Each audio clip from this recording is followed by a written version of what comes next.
আবার চলে এসেছি নতুন একটা মিনি ব্লগ নিয়ে। দেখো এখানে আমি রান্না করছি ইলিশ মাছের বেগুন আলু দিয়ে পাতলা ঝোল। এই ঝোলটা আমার ইলিশ মাছের সর্ষে পোস্তর থেকে বেশি ভালো লাগে।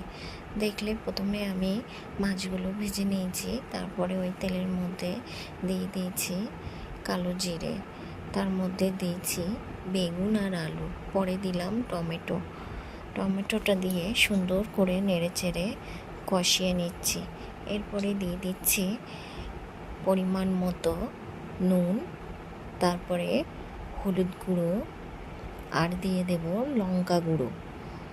এতে কিন্তু কোনো বাটা মশলা দিইনি। তারপরে দিচ্ছি দেখো একটুখানি জিরের গুঁড়ো দিয়ে সুন্দর করে নাড়াচাড়া করে জল ঢেলে দিলাম।